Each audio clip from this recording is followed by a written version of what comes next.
আমি 1 কোটি টাকা লোন স্যার, আমার এই দেশ পরিচালিত চলে যাওয়া লাগবে স্যার, কালকেই পালানো লাগবে স্যার। আমরা তো কোটি কোটি টাকা ঋণ স্যার, কোটি কোটি টাকা ঋণটা কে দেবে স্যার?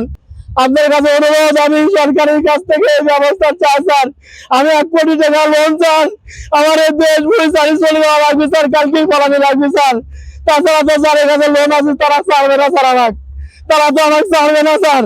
তাহলে আমাকে 20 কিনে দিবেন স্যার, আপনার অনুরোধ। আপনারা আমার শ্রমিক সহ আমাদের 20 কিনে দিবেন, 20 কিনে দিবেন। 20 কিনে আমি আত্মহত্যা করলে তো আমার ফ্যামিলিটা বাঁচবে, কিন্তু আমি যদি বেঁচে থাকি তাহলে আমার ফ্যামিলি সত্যি স্যার এই দেশ ছাড়া হয়ে যাওয়া লাগবে স্যার। স্যার এই দিনে দেখলে আমরা কোথায় যাবো স্যার?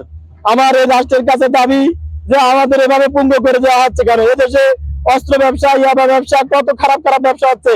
আমরা ইটের ব্যবসা করতেছি, ইটের চাহিদা তো বাংলাদেশে পূরণ হওয়া দরকার।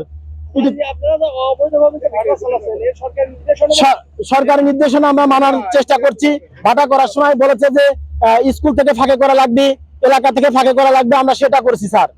আমরা আমাদের এই ভাটার আশপাশে কোথাও স্কুল নাই, কোথাও আমরা নদী বন্দর এলাকা দেখেন, তো পদ্মা নদীর কিনারে খড়ি তো স্যার বিভিন্ন প্রতিষ্ঠান করছে, কাঠ প্রতিষ্ঠান করছে, বোট প্রতিষ্ঠান করছে, সব প্রতিষ্ঠান তো খড়ি ব্যবহার করছে, অন্য কোনো প্রতিষ্ঠানে তো ভাঙচুর করা হয় না স্যার। তাহলে আমাদের এই গরিবের পাড়া আপনি দেখবেন কেন?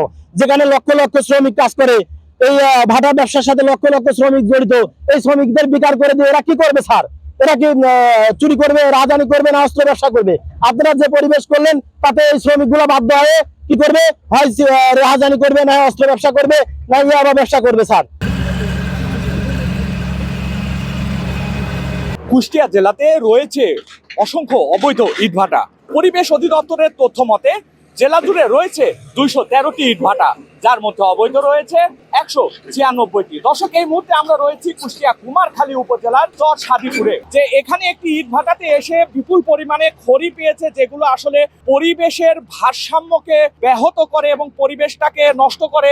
এবং এখানে আপনারা দেখছেন যে মাটি দিয়ে যে কাঁচা ইটগুলো বানানো হয়েছে, সেই ইটগুলোও কিন্তু এখানে টলি দিয়ে গুড়িয়ে দেওয়া হয়েছে। এবং এই একটি ভাটার যেই দুটো চোং ছিল, সেই চোং একদম গুড়িয়ে পুরো ভাটাকে তছনছ করে দেওয়া হয়েছে। দর্শক, কুষ্টিয়া পরিবেশ অধিদপ্তরের উদ্যোগে আর সকাল থেকেই কিন্তু এই ভ্রাম্যমানটা চলছে। কোনো প্রকার জরিমানা নয়, অবৈধ যেখানে ভাটা থাকবে সেখানেই তারা এই ধরনের কর্মযজ্ঞ চালাবে।